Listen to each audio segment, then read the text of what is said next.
Olá, este é o Por Dentro da Política e eu vou conversar com o deputado Carlos Gianazzi, do PSOL.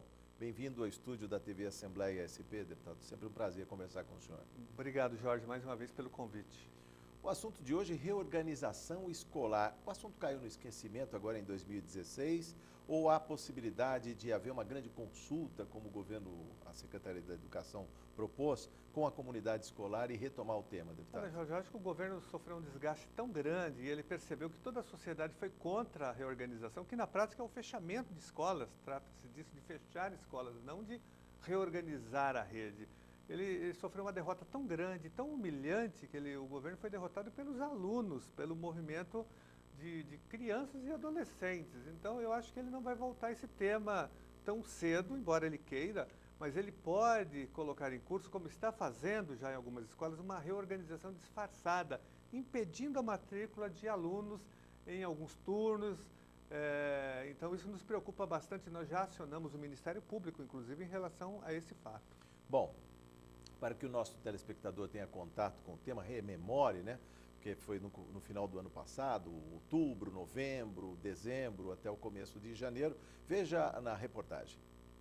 O processo de reorganização escolar, que propõe a ampliação do número de escolas com ciclo único, foi adiado pelo governo do estado. O comunicado está no site da Secretaria de Estado da Educação, que alega pretender ampliar o diálogo com pais, alunos e comunidade escolar. Segundo o governo, a proposta favorece a gestão das unidades e possibilita a adoção de estratégias pedagógicas focadas na idade e na fase do aprendizado dos alunos. Mas a proposta, que previa o fechamento de 90 escolas e afetaria cerca de 300 mil alunos, não foi bem recebida pelos estudantes, que em protesto chegaram a ocupar 200 escolas, 213 pelos números do Sindicato dos Professores, a POSP. Em 4 de janeiro, um mês após o anúncio da suspensão da reorganização escolar feita pelo governador Geraldo Alckmin, do PSDB, houve a desocupação da Escola Estadual Fernão Dias Pais, na zona oeste de São Paulo. Foram 55 dias de ocupação. Deputado, o senhor esteve lá na Fernão Dias Pais. O que o senhor sentiu dos alunos da comunidade escolar quando abraçou a escola e falou: aqui ninguém vai fechar a escola, não? Olha, Jorge, eu visitei mais de 60 escolas. Das 203 ocupadas, eu visitei aproximadamente 62, 63 escolas ocupadas pelos alunos para impedir que elas fossem fechadas pelo governo Alckmin, pelo governo estadual. A segunda escola ocupada foi a Fernão Dias. A primeira foi em Diadema, uma escola estadual de Diadema, e a segunda foi a Fernão Dias, que teve uma grande repercussão, porque é na região de Pinheiros, né, teve uma grande ocupação. Então, eu senti que era a apropriação da comunidade escolar do espaço público, né, que era um sentimento republicano, e que a escola pertence à população, ela é um equipamento público que ela não pode ser fechada. Eu senti muito isso, que havia toda uma luta de cidadania, mas uma luta por uma conquista republicana, que a escola pública ela é fruto da Revolução Francesa, da República. Então isso ficou muito forte, né? E percebi ali que com escola ninguém mexe, não pode. É inadmissível fechar escola pública em São Paulo, porque esse projeto do governo estadual não é de reorganização, é de fechamento de escolas. Deputado, o que falar de uma escola emblemática, como o senhor disse, da Fernão Dias Pais, um bairro tradicional, Pinheiros, classe média alta? O que falar de uma escola dessa, o significado de uma escola dessa para a comunidade, para o entorno? Olha, porque a escola, ela faz parte da vida emocional das pessoas, não é só o prédio, né? O governo, ele cometeu um grave erro achando que ele poderia fechar a escola, mas as pessoas têm uma relação emocional com a escola também. Ela faz parte afetiva, emocional, histórica, né? Ninguém gosta de passar em frente da sua escola e ver que a sua escola foi transformada num órgão burocrático, num pelotão da Polícia Militar, como já aconteceu, porque o governo aqui de São Paulo já fez isso nos anos 90, transformou espaços escolares, espaços de ensino em pelotões da polícia, em companhias da Polícia Militar, aqui mesmo na região aqui na Zona Sul, atrás do Extra Aeroporto, tem ali uma escola que foi fechada nos anos 90 pelo próprio governo do PSDB e foi transformada numa companhia da Polícia Militar. Então o governo cometeu um grave erro, né, achando que não haveria resistência contra esse tipo de procedimento. Ele achou que estava ainda nos anos 90, só que nós estamos já num outro momento histórico. Nós já tivemos as manifestações de 2013 e isso repercutiu também nos alunos, numa nova forma de organização. Por falar na organização, inclusive na batalha na mídia e nas redes sociais, eu queria que o senhor fosse direto ao ponto quando se trata de ocupação ou invasão. Muita gente até confundiu os termos, como se a escola já não fosse dos alunos, não é, deputado? Na verdade, os alunos não invadiram nada. Os alunos permaneceram, ocuparam as suas próprias escolas para que elas não fossem fechadas pelo governo estadual. O governo tinha um projeto que era fechar 94 escolas e fechar também turnos em 3.000 escolas. Isso teria um impacto no orçamento do ponto de vista de economia. O governo queria fazer ajuste fiscal. Ele não tinha nenhuma preocupação, Jorge, pedagógica, educacional. Esse fundamento que ele apresenta de ciclo, que ter um ciclo só numa escola é o melhor, isso é altamente discutível, isso é balela. Sobre isso vamos falar ainda na conversa de hoje. Muitos educadores contestam esse tipo de procedimento. Então o governo queria fazer ajuste fiscal, cortar recursos da educação, fechando escolas, turnos, demitindo professores e funcionários. Era disso que esse era o grande interesse do governo. Só que não deu certo, porque a sociedade reagiu. Não só os alunos reagiram, mas toda a sociedade reagiu.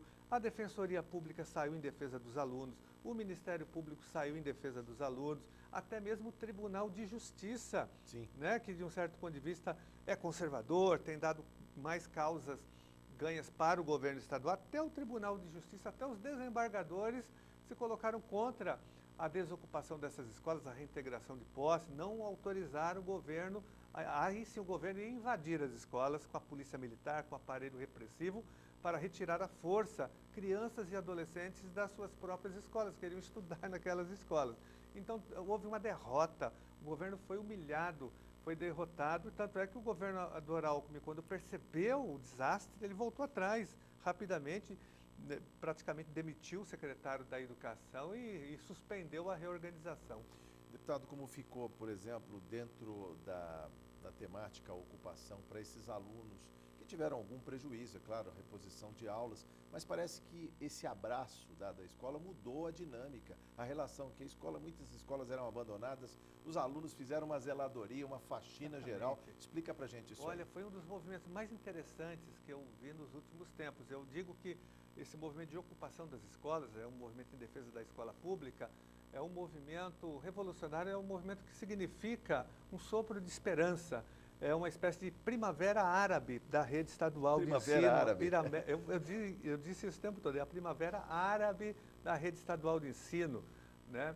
E ela teve um potencial educativo imenso, porque esses alunos estavam dando uma aula de resistência, de democracia, de participação e de cidadania, não só para a comunidade escolar, mas para toda a sociedade, né? Inclusive os pais dos alunos também? Todos foram educados pelos alunos, né? Os alunos educaram, então eu até falo o seguinte, não tem que ter reposição de aulas, porque a aula já foi dada. Aula de cidadania. Uma aula de cidadania, os alunos deram uma aula de cidadania para os professores, para os outros alunos, para os pais, para nós, para a imprensa, para o judiciário, para a defensoria, para o Ministério Público, para os deputados. Então, não tem que ter reposição nenhuma, não. Os alunos organizaram as ocupações de uma forma exemplar. Eu visitei mais de 60 escolas, como eu disse. Olha, em todas elas nós tínhamos comissões, grupos de segurança, de limpeza, de organização, de atividades, artística, inclusive de atividades culturais. de cultura, shows, teatros, de parcerias. Então, teve um alto grau de organização. De comunicação. Né, de comunicação com a imprensa, com a comunidade. Sim. Então, não tinha bagunça, não tinha... tentavam descaracterizar, mas vão destruir a escola. Nenhuma escola foi destruída, ao contrário, as escolas foram preservadas. Mas uma escola ou outra sumiu um negócio ali. Olha, as escolas são assaltadas todos os dias, são depredadas, são incendiadas, ninguém fala nada. Agora, porque numa ocupação, uma ou outra, que é um caso muito pontual, sumiu alguma coisa, quebrou um vidro, os alunos, não foram os alunos. Muita coisa apareceu também, deputado, inclusive livros que não eram distribuídos, que estavam ali pelos escaninhos. Exatamente, então teve mais transparência, os alunos tiveram acesso a outros compartimentos da escola, isso apareceu muito, né? Uma sala lotada de livros lá que estavam mofando, então essas de merenda estocada desnecessariamente, enfim, as contradições começaram a acontecer, mas os alunos deram uma aula, foi importante para o processo educativo deles. Eu mesmo conversei com vários alunos e eles me disseram, olha, eu estou aprendendo com essa ocupação o que é Ministério Público, o que é liminar, o que é reintegração de posse. Eu nem sabia que existia poder judiciário, como que funciona, porque eles tinham que ir lá negociar. Sim. Defensoria Pública eles não conheceram, governo, sabiam direito quem era o governador. Então eles se politizaram no processo, foi muito importante para os alunos e para toda a sociedade. Um processo de enriquecimento, se pode falar. Sem dúvida, o grande conteúdo foi dado ali, né? Talvez eles não aprendessem isso durante 3 anos no ensino fundamental, no médio, mas aprenderam ali na prática, né? No dia a dia, resistindo, enfrentando, entender o que é o aparelho repressivo do Estado, que é a polícia militar que vai lá e tenta intimidar o movimento, a mando do governo. Sim. Deputado, como fazer economia em educação? Eu lembro aqui que os deputados estaduais votaram a matéria, o orçamento do Estado agora para 2016. O orçamento que era de 206 bilhões foi aumentado aqui na casa para 207 bilhões por conta do aumento que houve do imposto dos cigarros e da cerveja. Então, sobra mais dinheiro para a educação. São mais de 40 bilhões para serem executados esse ano. Precisa fazer essa economia fechando escola? Não, na verdade a educação precisa de mais recursos, nós precisamos de mais recursos. Agora, fechar escola é a pior coisa que existe, né? Nós temos que... E o governo utilizou uma argumentação totalmente falsa, dizendo que houve uma diminuição do número de alunos na rede estadual, né? Então, se isso aconteceu mesmo, então que o governo utilizasse essa redução da rede para também diminuir, Jorge, aí que é o grande ponto, o número de alunos por sala. Porque hoje nós temos salas superlotadas. A superlotação de salas é um dos verdadeiros dramas da educação estadual. Nós temos salas com 40, 45 alunos, até 50. E hoje a grande luta do magistério nacional, não só de São Paulo, é para que nós tenhamos no máximo 25 alunos por sala. E o governo, eu fui em muitas diretorias de ensino, que estavam fechando escolas, e os dirigentes diziam, olha, deputado Janazzi, nós vamos fechar tal escola, porque não tem mais sentido. Lá tem poucos alunos. Eu falei, poucos quantos por sala? Falei, imagina, tem uma sala lá só com 30 alunos. Eu falei, quê? Só com 30 alunos? Para ela é só. Ela acha pouco. Falei, tem sala lá que tem 25. Falei, é o ideal, 25 alunos é o que nós lutamos. Agora vamos entender essa questão do número de alunos atendidos pela rede, que no passado chegou a 5 milhões e meio, hoje está em 3 milhões e 800 mil alunos, deputado. Ou seja, houve uma redução. Por conta da municipalização, ou seja, esses alunos foram para as prefeituras, ou foram para também um ensino particular, privado, porque o país melhorou, a classe média, 100 milhões de brasileiros. Muita gente tirou do ensino público e colocou no privado. Não há também a possibilidade desses alunos retornarem para o ensino público, haja vista que temos uma crise aí? Então, esse argumento nós utilizamos o tempo todo com o governo nas negociações, com o ex-secretário Herman, né, de que nós estamos vivendo uma grande crise econômica e o desemprego está aí, as pessoas já não conseguem mais pagar as escolas particulares e estão voltando para a rede pública de ensino. Esse era um dado que o governo não levava em consideração. E o outro, você disse bem, há no estado de São Paulo, já desde os anos 90, uma municipalização obrigatória compulsória. O Estado tenta empurrar a todo custo, né, parte do ensino fundamental, as séries iniciais do ensino fundamental para os municípios. Só que os municípios, muitos deles, a maioria deles, não têm condições de arcar com os custos, porque são municípios que não têm arrecadação, dependem de transferências, né, dos governos do Estado e do governo federal. As transferências constitucionais. Eu já fui em prefeitura que o prefeito disse, eu quero devolver a escola para o Estado, porque até foi porque a escola não é só a quantidade de alunos, é o prédio que muitas vezes está mal conservado, prédio antigo, e toda a sorte de outras despesas, ou seja, o pagamento da conta de água, de luz, de telefone, gás, funcionários, servidores de limpeza, servidores de merenda, tudo passa para o município. Então, por isso o Estado tem se livrado, né? Em muitos municípios, ele obriga a prefeitura a assumir o ensino fundamental, faz promessas, faz acordos com os prefeitos, depois não cumpre o acordo, né? Então, isso tenta esvaziar uma parte do ensino fundamental, que é um absurdo, municípios que não têm condições, eu repito, de assumir o ensino fundamental. Então, é essa crise, o governo tenta se livrar da sua obrigação constitucional, que é a obrigação do Estado também investir no ensino fundamental, do município e do Estado. Sim. Agora, o Estado tem muito mais recursos do que muitos municípios pobres do Estado. Deputado Carlos Genásio, o que falar da questão da qualidade do ensino com a reorganização? O argumento da Secretaria de Estado da Educação é que, organizando por turnos, por idade, o ensino melhora. Como é que o senhor vê essa afirmação? Principalmente levando em conta que o contrário não acontece na rede particular. Muitas vezes se vê a escola concentrando, desde o jardim, do maternal até o cursinho pré-vestibular, quando não a faculdade dentro do mesmo prédio, no mesmo espaço. É claro que é segmentado por horário, por muros, mas tudo no mesmo lugar. Essa afirmação do governo foi contestada já por vários educadores, pelas universidades. Olha, a Faculdade de Educação da USP soltou uma moção contra o projeto, contestando exatamente esse argumento. A faculdade que tem uma escola modelo lá dentro. Tem uma escola de aplicação lá dentro. De aplicação, né? Exatamente. A Faculdade de Educação da Unicamp, que é uma faculdade conceituada, a Faculdade de Educação na área da educação, grandes intelectuais, pesquisadores, né, da área da educação. A Faculdade da Unicamp de Educação também soltou moção contra a reorganização. Várias universidades, a Unifesp também, na área da educação, contestou, então não tinha fundamento, isso é altamente discutível. Tem a questão, as escolas particulares não utilizam, né? Se fosse tão bom assim, as escolas particulares talvez estivessem utilizando essa metodologia. Nós achamos que é muito discutível esse argumento, e, na verdade, é importante que o aluno, não existe mal nenhum em uma criança de 7, 8, 9 anos ter contato com uma criança de 10, 14. 13, 14, não, né? É importante que ela interaja, que ela conviva com essas outras crianças, e a diversidade, isso é fundamental. Então, na verdade, o governo utilizou esse argumento, mas por detrás desse argumento estava a vontade e a intenção de fechar as escolas para economizar custos. Era uma questão financeira e econômica. Esse era o interesse do governo, o governo não tem a mínima preocupação com o pedagógico, com o educacional, com os salários dos professores, com o bem-estar dos alunos, ele quer economizar custos por conta da crise econômica. Por falar em custos, menos escolas fechadas, menos turnos, menos salas de aula, menos professores. Havia risco de demissão, pelo menos dos professores temporários?